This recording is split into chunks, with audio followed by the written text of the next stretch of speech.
Polling విధులను సమర్థవంతంగా నిర్వహించాలని నిజామాబాద్ కలెక్టర్ టి వినయ్ కృష్ణారెడ్డి వెల్లడించడం జరిగింది. ఎన్నికలలో ఎంతో ప్రాధాన్యతతో కూడుకొని ఉండే పోలింగ్ విధులను ప్రిసైడింగ్ అధికారులు సమర్థవంతంగా నిర్వహించాలని నిజామాబాద్ జిల్లా కలెక్టర్ టి వినయ్ కృష్ణారెడ్డి సూచించారు. పోలింగ్ ప్రక్రియలో పీఓలు క్రియాశీలకంగా వ్యవహరించాల్సి ఉంటుందని అన్నారు. సాలూర మండల కేంద్రంలోని రైతు వేదికలో ప్రిసైడింగ్ అధికారులకు మలి విడత శిక్షణ తరగతులు నిర్వహించారు.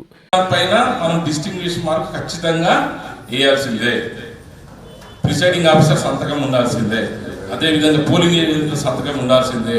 అవసరం వస్తే ఇంకా టైం కూడా మెన్షన్ చేయండి. అక్కడ ఆ యొక్క గ్రామ పంచాయతీ వివరాలు, తర్వాత పోలింగ్ స్టేషన్ వివరాలు అన్నిటి మీద కూడా మొత్తం సెటప్ అంతా చేసుకున్న తర్వాత మనము ఆ రోజు ఆ ఫామ్స్ కు సంబంధించి ఉంటుంది.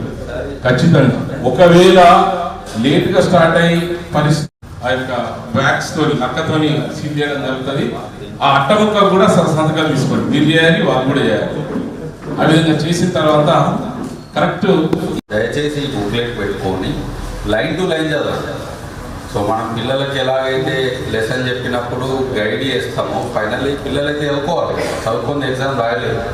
అందుకోసమనే మీరు కూడా ఈ బుక్ని పూర్తి స్థాయిలో లైన్ టు లైన్ చదవండి.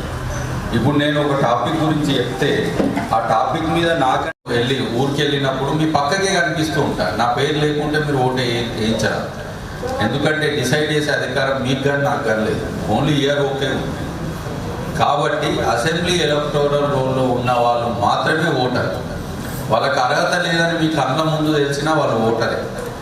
వాళ్ళకు అర్హత ఉంది అని మీకు కళ్ళ ముందు కనబడుతున్నా కానీ ఓటర్ అది ఉండదు. పోలింగ్ స్టేషన్ వారికి ఉంటుంది. అంటే ఊరంతా కలిపి ఒకటే పోలింగ్ స్టేషన్ ఉంటుంది, లేదంటే రెండే ఉంటాయి. చేసుకుంటే ERO is a quasi judicial authority. అంటే వెరిఫై చేసుకుంటాడు, ఎంక్వైరీ చేసుకుంటాడు. వీళ్ళకి 18 ఏళ్ళు ఉన్నాయా,